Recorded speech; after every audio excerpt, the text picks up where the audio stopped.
तर मी हे MD पासून सुरुवात करतोय, जे काल कोराडीमध्ये जे पकडण्यात आलेले आहे. तर त्याच्यात जवळपास 554 ग्राम MD जप्त करण्यात आलेली आमची NDPS युनिटनी. जसं आपलं ऑपरेशन थंडर जे चालू आहे त्याच्यात झिरो टॉलरन्स आपण याच्याबद्दल ठेवलेली आहे, केलेली आहे. आणि याच्यात जे इन्फॉर्मेशन मिळालेली आहे ती राजस्थानपासून मध्य प्रदेश मार्गे नागपूरला येत होती आणि याचा वापर 31 तारीखला होणार होता, अशी आमची इंटेरोगेशनमध्ये आत्तापर्यंत आलेलं आहे. म्हणजे असे जे प्रकार आहे किंवा नशिले पदार्थ येणे तो सिरियस इश्यू आहे. तर एक चांगली कारवाई एक झालेली आहे. तसेच याच्याशी निगडीत जे लोक आहे त्यांची पण माहिती आम्ही काढलेली. काही याच्यावर 307 आणि मकोका मर्डर वगैरे असे केसेस पण आहेत त्यांच्यावर. तर हा एक सिरियस आणि चांगली एक डिटेक्शन झालेली आपले क्राईम ब्रांचकडून. आणि याच्यात आपण पुढे जातो आहे की केव्हापासून कोण कोण आहे इथे शहरामध्ये, अजून कोण कोण याच्यात निगडीत आहे आणि कोणाकोणाला हे देणार होते MD. तर याच्याबद्दल आमची पुढची कारवाई आता चालू आहे. परंतु हे इन्फॉर्मेशन बेस्ड हे होता, कारण कालही ज्यावेळेस PI साहेबांनीचा फोन आला तर याचे असा इन्फॉर्मेशन आहे आणि याच्यावर आम्ही काम करतो आहे आणि त्यांनी ते नंतर हे पकडली. तर चांगली एक कारवाई याच्याकडून झालेली आहे. उद्या 31 तारीख आहे, वर्षाच्या शेवटचा दिवस आहे. तर त्याच्यासाठी आमची जी तयारी आहे चालू आहे. सकाळी आमची जॉईंट CP आणि आमचे ॲडिशनल CP क्राईम आणि इतर अधिकाऱ्यांशी माझी बोलणी झालेली. तसेच काल रात्री आपला जे ग्रुप आहे त्यांनाही आम्ही सांगितलेलं आहे कसे आपली तयारी राहील. म्हणजे आमच्या झिरो टॉलरन्स याच्यावरही आहे. याच्यात आम्ही लिहिलेलं आहे की झिरो फॅटॅलिटी, झिरो स्टेबिंग आणि झिरो इंजरी असा आपला एक मोटो आपण ठेवलेला आहे. आणि हेतू एक हेच आहे की कोणालाही कुठल्याही प्रकारची इजा होऊ नये, ॲक्सिडेंट्स वगैरे होऊ नये. आणि दारू पिऊन हाईमध्ये गेल्यानंतर कंट्रोल आपला जातो आणि काहीतरी मित्र बसलेले जे आत्तापर्यंत आपण पाहिलेलं आहे बॉडी इंजरीज किंवा मर्डर्समध्ये दारू जो आहे तो एक मेन इश्यू दिसतो आहे. केसेसमध्ये बघितलं तर मित्र बसलेले दारू पिले आणि एकने दुसऱ्याच्या मर्डर केला, किंवा त्यांच्याकडे की तू माझ्याकडे का बघितलं आणि दारूच्या नशेत असं हे केलेलं आहे. म्हणजे दारू जे आहे त्याच्यावर कंट्रोल करण्याची आणि दारू पिऊन कोणीही गाडी वगैरे चालू नये. तसेच आपण नोटीस पण देतो आहे रेस्टॉरंट्स बार्स वगैरेला की कोणीही जर आतमध्ये काय भांडण झाली कुठे दारू पिऊन तर त्याच्याबद्दल आम्हाला माहिती देणे. कोणी जर दारू पिऊन गाडी चालवतो आहे, तुमच्याकडून पिऊन बाहेर निघतो आहे तर त्याची माहिती आम्हाला दिली पाहिजे. तसेच कोणीही विदाऊट परमिट दारू घेऊ नये हे आपण सगळे इन्स्ट्रक्शन्स बार्स आणि यांना देतो आहे. तसेच आमची जे पोलीस आहे त्याचे ट्रॅफिक पोलीस आणि लोकल पोलीस हे मिळून नाकाबंदी आजपासूनच आपण करतो आहे. आज 4:30 आपण नाकाबंदी लावणार आहे, बॅरिकेड्स ठेवून आणि ब्रेथ ॲनालायझरचा वापर करून. आणि जास्तीत जास्त जे आहे आपण लोकांपर्यंत मेसेज पोहोचवण्याचा प्रयत्न करतो आहे की कोणीही दारू पिऊन किंवा नशेत बाहेर अननेसेसरी हे करू नये. आणि याच्यामुळे काय भांडण होतात आणि नंतर कुठलीही परिस्थितीपर्यंत लोक पोहोचतात. मग असं काय होऊ नये हे आमचा हेतू आहे. तर तो एक दुसरा 31बद्दल आपल्याला सांगायचं होतं. काही लोकांनी प्रश्न विचारला की जे काल मर्डर जे झालेले आहे त्याच्याबद्दल. त्याच्यात जो एक मर्डर झालेलं आहे त्याच्यात तो माणूस जो आहे त्याच्या जे मेंटली डिस्टर्ब तो होता आणि त्याचा व्हिडिओ पण त्यासारखा आमच्याकडे आहे, ज्याच्यात तो म्हणतो आहे की त्याला विचारा जो मेलेला ऑलरेडी आणि तो का वारला त्याला तो कळत नाही. आणि ते आता आपण मेडिकल त्याचे जातो आहे, सायकॅट्रिस्ट किंवा जे त्याची हे असतो तर त्या आणि तो एकदम हीट काय त्याच्यात रोष वगैरे काय दिसलेला नाही आहे किंवा तो असं त्यांनी कुठलंही सांगितलं नाही आहे. दुसरं जे मर्डर आहे कालच्या तहसीलमध्ये जे झालेले आहे त्याच्यातही त्यांनी काय पैसे घेतले होते आणि ते पैसे परत केले नाही आणि भांडण त्यांची झाली, शिवीगाळ झाली आणि त्याच्यात जे आहे हे मर्डर्स 2 झालेले आहे. तर हे आहे आणि याचे नंतरचे पण जसं कळपनावाला जे झालेले आहे त्याच्यात छेड आणि तो बल्लीचा वापर केला आणि ते एकदम हीटमध्ये त्यांनी हे केलेला तो एक मर्डर झालेला आहे. एक जे ऑटो रिक्षाच्या जे धनतोलीचा जो होता तो 2 दिवस डिटेक्ट झाला नव्हता आणि तो नंतर आमचे क्राईम ब्रांच आणि लोकल पोलिसनी जे डिटेक्ट केलेला आहे तो गुन्हा त्याच्यातही असा म्हणजे त्याचे जे बॅग होता तो हिसकावण्याचा प्रयत्न केला होता आणि त्याच्यात त्यांनी त्याच्यात जो मर्डर झालेला आहे. असे जे इश्यूज आहे ते सगळे आपल्याशी वेगवेगळ्या विषयांवर आपली एक माझ्याशी बोलण्याच्या हे होता. तर असे एक इशू आपले काही प्रश्न असतील तर आपण विचारू शकतो कि हकीकत क्या है कि कोई सीनियर सिटीज़न पे हमला हुआ है, किसी लेडी के साथ छेड़खान हुई है या कुछ हुई है. तो एक्चुअल उसके जो कोऑर्डिनेट्स हैं वो नहीं मिलेंगे तो कैसे पहुंचेगा. तो इसलिए जो है ब्रीफ इन्फॉर्मेशन होना बहुत ज़रूरी है. नहीं तो उसके ऊपर ॲक्शन क्या लेना है वो खुद ही नहीं वो जाएगा. भाई मी आलो आहे तिथे मला त्याच्याबद्दल माहिती नहीं, आता मला काय करायचं आहे. तो फिर से वही शुरू हो गई कहानी. तो इसलिए पूछा जाता है इन्फॉर्मेशन जी. 112 पे अगर कोई इन्फॉर्मेशन दिया जाता है कि इस जगह पे कोई एंटी सोशल बैठे हैं या कोई दारू पी रहे हैं तो कंप्लेनेंट का जो नाम है वो सीक्रेट नहीं रखते जो लोकल पुलिस है. कई बार जो है किस नंबर से आया है, जैसे मान लो किसी सीनियर सिटीज़न का है कुछ भी है, मैं दोबारा एग्जांपल दे रहा हूँ, जाके उससे पूछना पड़ता है इसलिए वो होता है. मैं आपको बता रहा हूँ आपके प्रश्न पार्टी को बताया जाता है कि इसने आपकी कंप्लेंट की है करके. अगर ऐसा किसी केस में हुआ है तो डेफिनेटली वो गलत है और इसके बारे में मैं सूचना देता हूँ. सर एक प्रश्न होता की गुन्हे उघडकीस प्रमाण 114% आहे असं सांगितलं. दरोडाचा गुन्हा जो आहे कपिलनगरमध्ये अजूनपर्यंत उघडकीस नाही आलेला आहे, काय करायचं.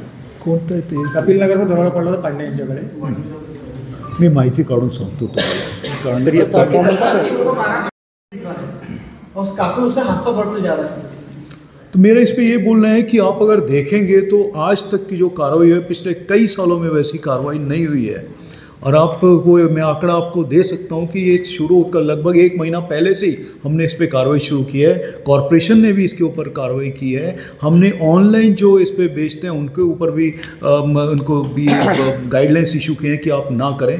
तो मेरा ऐसा मानना है कि शायद इस बार बहुत कम होगा या नहीं होगा और हमारा वही है कि ज़ीरो हो, कोई इसका यूज़ करे ही नहीं.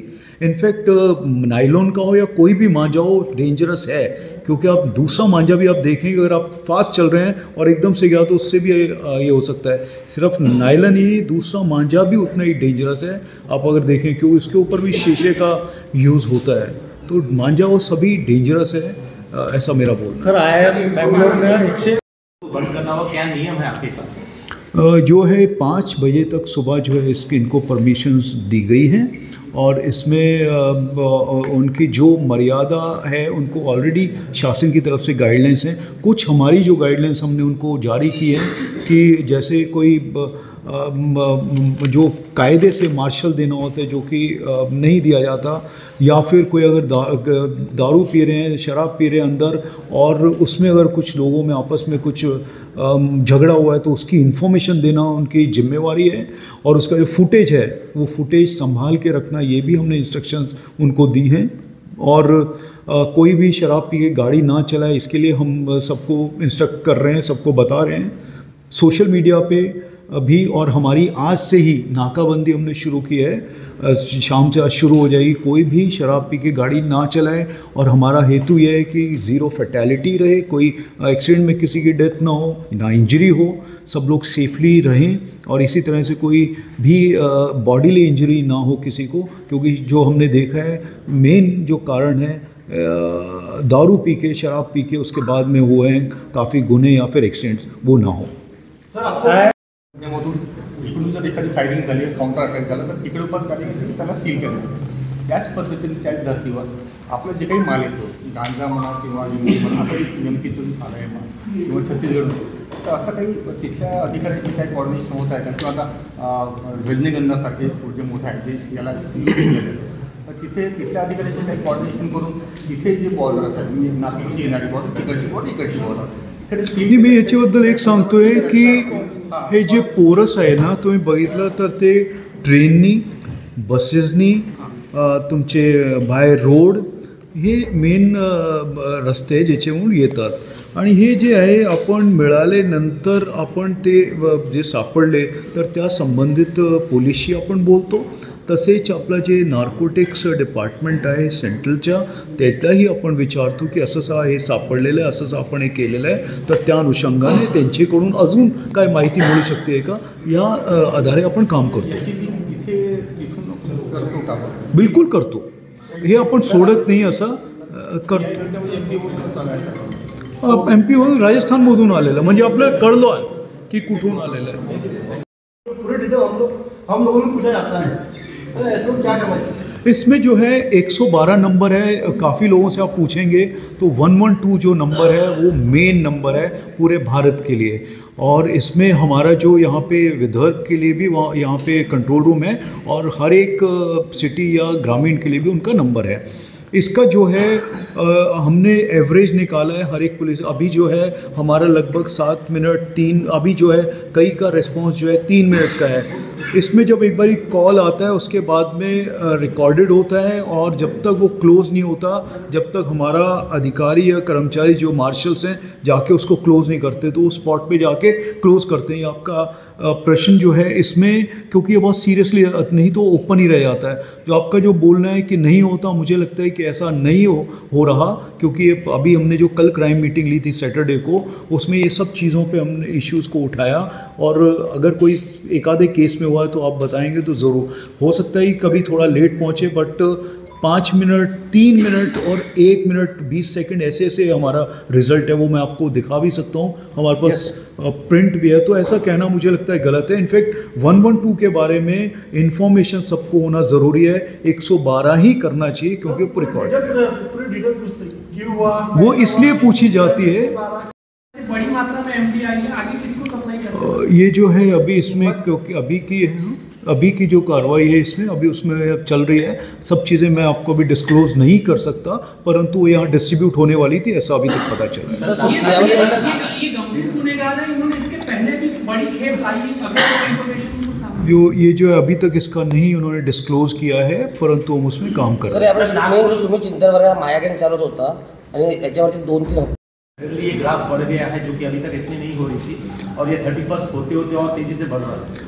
जैसा मैंने बताया कि इसमें जो विषय अगर आप देखेंगे तो वो ऐसे हैं कि एक में कि पड़ोसियों का झगड़ा हुआ है जिसमें छेड़ गए थे उसमें लड़के को और उसमें बल्ली से मारा तो उसमें एक डेथ हुई है. वो एक मर्डर दाखिल हुआ है.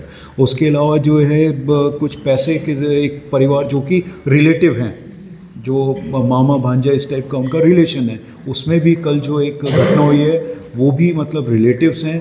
पैसे साहूकारी में लिए हुए थे साहूकारी नहीं उन्होंने लिए हुए थे पैसे उसके वापस नहीं कर रहे थे और गाली गलौच हुआ उसके बाद में ये हुआ. तो इस तरह के जो है केसेस हुए हैं जो कि दिख रहे हैं हमको. ऐसा कि फॉर गेन के लिए कि किसी के ऊपर अटैक करके रॉबरी डिकॉयटी या इस तरह के उसमें जो इस तरह के गुन्हे नहीं हुए हैं. नॉन लोगों के आपस में ये हुए हैं. सर 31 को लेकर क्या तैयारी है नागपुर नहीं है तो क्या कहाँ से आ रही थी वो क्या मामला है कितने लोग गिरफ्तार? एमडी जो है जो हमारी कल की जो कार्रवाई है NDPS यूनिट जो है हमारा उस यूनिट ने की है और इसने जो लगभग 554 ग्राम इसमें एमडी मिली है हमको और इसमें 4 आरोपी जो हैं वो भी आरोपी भी इसमें अरेस्ट हुए हैं और आरोपियों पे गंभीर केसेस हैं ऑलरेडी. मर्डर से लेके और मकूका तक के इनके ऊपर केसेस ऑलरेडी हुए हैं. और ये जो है अभी हमें जो पता चला है ये राजस्थान से मध्य प्रदेश के रास्ते यहाँ पे पहुँच रही थी जो हमने इंटरसेप्ट किया उसको कोराड़ी में और वहाँ पे उसको पकड़ा है. आरोपी भी पकड़े गए हैं और इनका जो ये था कि वो 31 के लिए इसको यूज़ करना चाहते थे सेल करना चाहते थे तो वो भी हमारे सामने इसमें आया है. तो इस संदर्भ में हमने अपने जो पूरे पुलिस है उनको सबको बताया है कि इस तरह की कहीं भी पब्स हैं, रेस्टोरेंट्स हैं, बार्स हैं, उसमें इस तरह की कोई चीज़ ना हो जिसमें कि अश्लील जिसमें कि नशीले जो पदार्थ हैं उसका कोई सेवन ना करे। इस तरह की हमने सूचना दी है और ये रिलेशन इसमें नज़र आ रहा है। और हमारे जिस तरह से कार्रवाई चल रही है शहर में ऑपरेशन थंडर में, उसमें हमने इस तरह की कोई भी चीज़ जो है उसको ज़ीरो टॉलरेंस हमने किया हुआ है, उस तरह से हम लोग कार्रवाई कर रहे हैं। तो उसमें आपने बोला था कि परमिशन लेना जरूरी है, अगर आउटसाइड से अगर आर्टिस्ट आ रहे हैं या फिर कोई इवेंट ऑर्गेनाइज कर रहा है तो अपने पास अभी ये सारे कितने परमिशन के लिए अप्रोच हो भी हमको बता दें, एसपी से जरा वो बिलवा लो, अभी दे देता हूँ आपको, क्योंकि कई सारे हैं वो और एक ही नहीं है, हर एक जो रेस्टोरेंट हर एक ने लिया उसमें वो आपको जो डीजेस के लिए क्योंकि ऐसी रिक्वायर्ड परमिशन तो मिलेंगे, तो जो आपने स्पेसिफाइड बोला था जैसे कि गाइडलाइंस में इतने सारे ऑप्शंस थे कि वहाँ पे बाहर बोर्ड लगना चाहिए, उसके लिए परफॉर्मेंस लाइसेंस होता है, वो कितने लिए हैं वो हम आपको बता देते हैं।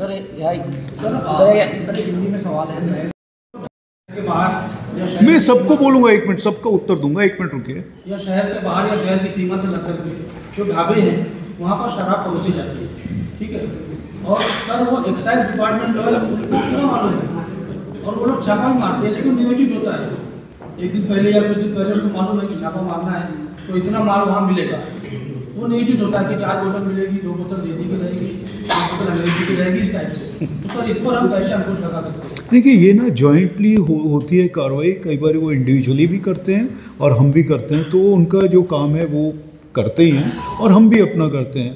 तो अब ये इसके ऊपर मैं ज़्यादा बोल नहीं पाऊँगा। संबंधित थाने के सिपाही भी वहाँ जाते हैं, उनको मालूम है जी, वो भी जाते हैं सर वहाँ पर आराम से अपना करके सब, तो सर इसका अंकुश कैसे लग सकता है? अंकुश यही है कि बार बार उसके ऊपर कार्रवाई करके, और अगर मान लो कोई अगर बाहर से अपनी वहाँ पे ड्रिंक लेके जाता है और उस टाइम क्योंकि इतने सारे हैं कि हर एक जगह पे पुलिस का होना मुश्किल होता है, जिनके ऊपर कार्रवाई भी होती है, जैसे मैंने आपको बताया कि कार्रवाई हुई और अभी भी इसके ऊपर चालू रहेगी कार्रवाई।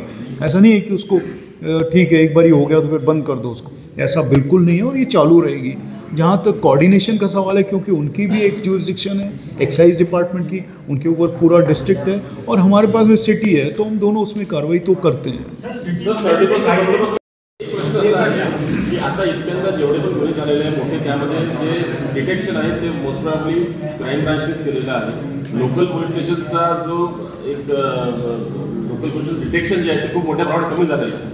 त्याचा काही रिव्ह्यू तुम्ही घेतलेला आहे का? त्याचा काही कारवाई तुम्ही काही चेंजेस करणार आहे का पोलीस स्टेशनमध्ये आणि काही इन्स्ट्रक्शन आपण देणार आहात? आपण जे म्हणतोय जसं की जे मेन जे केसेस असं नाही आहे की सगळे क्राईम ब्रांचनी केलेले आहे, जसे NDPS युनिट क्राईम ब्रांचमध्ये म्हणून आम्ही सांगितलं की तो NDPSचा, कारण तो युनिट तिथे आहे। बाकीचे मर्डर्स वगैरे जे होतात त्यामध्ये क्राईम ब्रांच तर कुठलाही केस असा जर झाला, कारण काय आहे की हे आपल्याला काही वेळेस असं असू शकतोय की पोलीस स्टेशनमध्ये लोक ते एक डिटेक्शन ब्रांच असतो, लॉ अँड ऑर्डर पण तिथे त्यांना हे करावं, VIP मूवमेंट तिथे असतो, काय एक्झाम्स वगैरे असले तर ते त्यांना हे करावं लागतो, आणि क्राईम ब्रांचचा जो मेन आहे तो अनडिटेक्टेड केसेसबद्दल काम करणे, एखादे जर इलिगल ॲक्टिव्हिटीज चालते आहे तर ते कंट्रोल करणे, असं तो मोठा त्यांच्या हे असतो।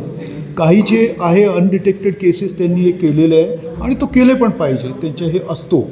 परंतु आता ॲनालाइज जर आपण केला तर भरपूर केसेस आहेत जे क्राईम ब्रांच आणि यांनी लोकल पोलीस स्टेशन्सनी केलेले। आता आपण 1-2 केसेसबद्दल आपण बोलू शकतो, परंतु हे ॲनालाइज केल्यानंतर मी पण आपल्याला सांगू शकतो।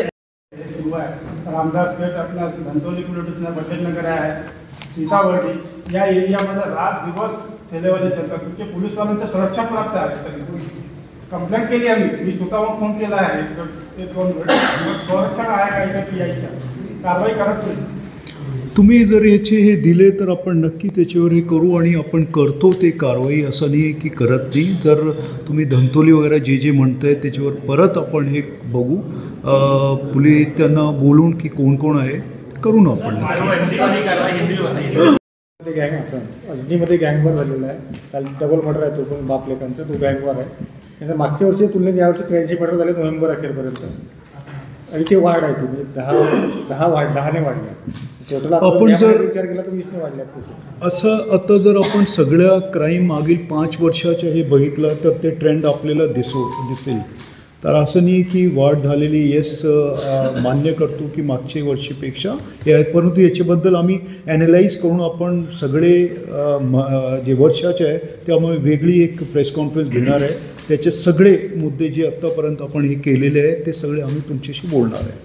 घरफोडीची मदत मागतो पोलीस डिपार्टमेंट, पण आपण त्याला प्रोव्हाइड करत नाही सहसा.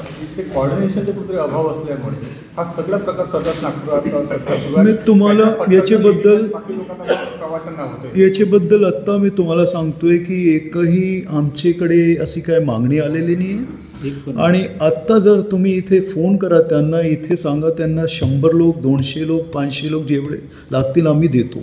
आत्ताच फोन करा प्लीज त्यांना की तुमचा मी प्रश्न विचारला CPला आणि ते म्हणाले असं सांगा ना, सगळे ऐकतील. मग नाही असं नाही, अशी माझी तुम्हाला विनंती परत सांगतोय. असं जर असतील तर तुम्ही आत्ताच फोन करा. मी सगळ्यांचे एव्हिडन्स आणि विटनेसमध्ये आत्ताच सांगतोय.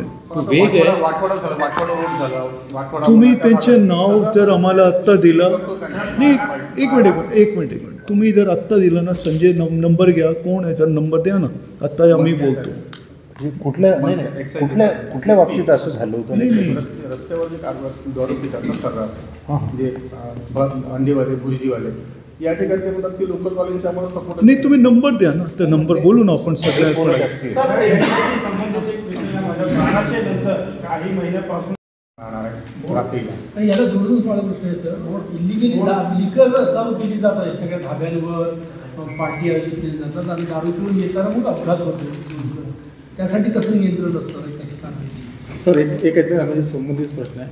तुम्ही कलेक्टरला पत्र लिहिणार आहे की दारू विक्री पाहिल्यानंतर बंद करा, कारण की ते 5 वाजेपर्यंत होतं. तुम्ही हे जे आहे आता शासनाचे जे धोरण आहे त्याचप्रमाणे आपण काम करणार आहे आणि शासन स्टेट लेवलवर जे आहे ते आपण हे करतात. आणि माझंही असं म्हणणं आहे की म्हणजे एन्जॉयमेंटचा जो तो एक भाग आहे, लोक जे आहे त्याचे नंतर जे रेस्पॉन्सिबिलिटी पाहिजे ती भान ठेवत नाही लोक.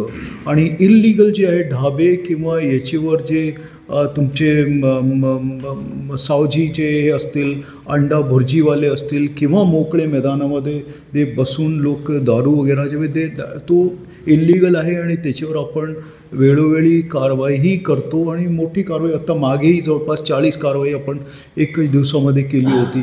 तर हे आपलं चालू आहे. ते ज्यावेळेस आपण त्याच्यावर कारवाई करतो नंतर ते सांगतात की साहेब आम्ही दारू पाजली नाही, ते त्यांनी आणलेली आहे. आणि तो जो अंडा भुर्जी वगैरेवाले जे आहे त्यांना जर विचारलं की तुम्हाला परवानगी, तर ते परवानगीच्या काही वेळेस त्यांच्याकडे हे असतात. मग हे कॉम्प्लिकेटेड मॅटर याच्याबद्दल आम्ही जास्त काही बोलू शकत नाही, परंतु आमची कारवाई तिथे जर असतील तर आपण करणार. आणि जे बाहेरचे आउटस्कर्ट्समध्ये जे आहे, ग्रामीण भागात असो किंवा आमचे जे बाहेरचे जे पोलीस स्टेशन जसे MIDC वगैरे किंवा हिंगणा वगैरे किंवा ह्या साईडलेचे जे आहे सोनेगाव वगैरे, ते आपली कारवाई चालू राहीलच त्याच्यावर. सर विषय होता ते तुम्ही म्हटलं की झोन 5 वर्षापासून कंटिन्युअस घरफोडा होत आहे. पण त्याच्यावर ज्या पद्धतीने उपाययोजना पोलीस विभागाकडून त्या होत नाही किंवा तिथे ज्या CCTV वगैरे त्याचे प्रमाणही अत्यंत आहे. अशा सगळ्या गोष्टी आहेत, तर त्याच्यावरच आपण फोकस करतो. जिथे डार्क एरियाज आहे, जिथे असं वाटतंय की तिथे फुटेज म्हणजे कॅमेराज पाहिजे, ते आपण वेळोवेळी जे ज्यांनी प्रोव्हाइड केलेले आहे त्यांना आपण लिहिलेलं आहे. आणि जास्तीत जास्त कव्हरेज याच्यात होईल याचे आमचे म्हणजे प्रयत्न चालू आहे. परंतु जर तुम्ही बघितलं तर मॅक्सिमम जे डिटेक्शन्स आहे आणि एव्हिडन्सेस जे आहे ते आपल्याला फुटेजेसवरूनच मिळालेले आहे. ते लोकल कॅमेराज असतील किंवा आपले जे कमांड कंट्रोल सेंटरचे किंवा COCचे जे कॅमेरे असतील तर त्याच्यामुळे जे मिळालेले आहे. जे डार्क एरियाज तेही कसे कव्हरेजमध्ये येतील याच्यासाठी प्रयत्न चालू आहे. सर माझा प्रश्न आहे, 31 आहे जे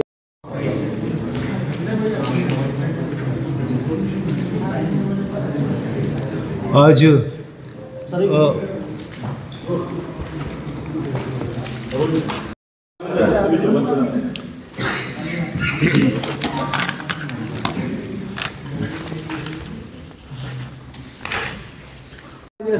नाही, मला असं हे नाही म्हणता येणार, कारण जर आपण बघितलं तर हे जे आहे ना 2 मेन एरियाज आहे. एक आपण व्हिएतनामवरून ते तिकडून मेन सप्लाय येतात, ते दुसरं आहे ते अफगाणिस्तान तिथून आहे, तिसरं जे आहे ते इथे भारतामध्ये काही एरियाजमध्ये ते लावतात, त्याची खेती करतात. तर हे वेगवेगळे आहेत आणि हे डेस्ट्रॉय, आणि हा समस्या जर तुम्ही बघितली तर इंटरनॅशनल लेवलची आहे. तर हे जे आहे हळूहळू किंवा अवेअरनेस वाढवणे, आपण त्याच्यावर ॲक्शन घेणे, हे सगळं एक आपण काही प्रकारे विशेष फिर्यादी याच्यात पहिल्यांदा मी पाहतो विशेष प्रकार नाही. जसं मी सांगितलं की याच्यात आपण ज्यांनी माहिती दिली आहे त्याला न करता आपणच होतो, जेणेकरून ते पुढचे याच्या तपासामध्ये सोपा जाईल. अधिकारी कर्मचारी याच्यामध्ये राहणार आहे आणि आजपासूनच आपण हे सुरुवात केलेली आहे.